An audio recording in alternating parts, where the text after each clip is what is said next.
मैं और मेरे कजन्स गर्मियों की छुट्टियों में दादी माँ के घर आए हुए हैं और हम रोज कुछ नई नई चीजें करते हैं जो कि इंटरनेट पर ट्रेंड करती हैं। रोजाना की तरह मेरे एक कजन को एक गेम मिला इंटरनेट पर जिसका नाम था चार्ली चार्ली। ये गेम खेलना बहुत ही ज्यादा सिंपल है क्योंकि इस गेम में 2 पेंसिल और एक पेपर की मदद से सब कुछ हो सकता है। सिंपली पेपर के ऊपर दोनों पेंसिल को एक दूसरे के ऊपर रखना है और चारों कोनों में यस और नो लिखना है और बोलना है Charlie Charlie are you there. अगर पेंसिल यस की तरफ आई तो मतलब चार्ली वहाँ पर मौजूद है, अगर नो पर आई तो चार्ली वहाँ मौजूद नहीं है। हम सब बहुत ही ज्यादा एक्साइटेड होते हैं गेम को लेकर, बट गेम हमें थोड़ा सा बोरिंग लगने लगा क्योंकि अब गेम में कुछ मजा ही नहीं आ रहा था। धीरे धीरे सबका इंटरेस्ट एकदम जीरो हो गया और मेरे कजन्स तो जाकर प्ले स्टेशन में गेम खेलने लगे क्योंकि पेंसिल ना ही यस की तरफ घूम रही थी ना ही नो की तरफ। अब केवल मैं और मेरी छोटी बहन ही रह गई थी। हम दोनों ने एक ट्राई और देने की सोची और हमने एक बार और बोला Charlie Charlie are you there, लेकिन तभी भी हमें कोई रिजल्ट नहीं मिला और हम भी चले गए वहाँ से। अब रात को हम सब सो गए। उसी रात मेरे को जोरदार प्यास लगी तो मैं पानी पीने के लिए उठा।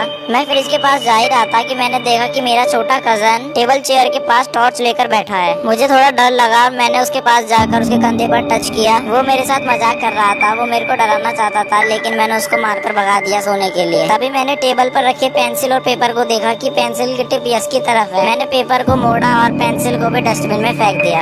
और अब जैसे ही मैं फ्रिज वाले कमरे में गया तो मैंने देखा कि मेरा लिटिल कजन अभी फ्रिज के पास खड़ा है टॉर्च लेकर। अब की बार वो थोड़ा अजीब सा लग रहा था, मेरे को थोड़ा डर भी लगा। मैं उसके पास गया और मैं सोचा कि वो वही मजाक कर रहा है। जैसे ही मैंने उसके कंधे पे हाथ रखा तभी मेरे कजन ने मेरे को पीछे से आवाज मारी। मेरे लिटिल कजन ने मुझे पीछे से आवाज लगाई और मैंने देखा कि जिसके ऊपर मेरा हाथ रखा हुआ वो तो मेरा कजन है ही नहीं। ये सुनकर तो मेरे शरीर का पानी पानी हो गया, मैं हिल भी नहीं पा रहा था। मैंने अपने लिटिल कजन को आवाज लगाई और उसने अपनी गर्दन 360 घुमाकर मेरी तरफ देखा। उसका चेहरा इतना डरावना था कि मेरा तो शरीर एकदम पत्थर का बन गया। उसकी आंखों में से खून बह रहा था। उसकी आंख और मुंह समुद्र जितने गहरा और काला था। ये देखकर मैं बेहोश हो गया और फर्श पर गिर पड़ा। जब मेरी आंख खुली तो मैंने अपनी आंखों के सामने अपनी दादी माँ को रोते हुए पाया। वो चिल्ला रही थी। जिस डर से मैं रात गिरा था उसी डर में मैं उठा और मैं अपनी दादी की तरफ देखता हूँ और उन्हें पूरे हादसे के बारे में भी बताता हूँ। हालांकि मेरी हालत अब थोड़ी ठीक है। मैं दोबारा से उस कमरे में गया और मैंने देखा कि टेबल पर पेपर पेंसिल उसी पोजीशन में रखे थे जिस पोजीशन में पहले थे और अब की बार पेंसिल की टिप नो की तरफ थी।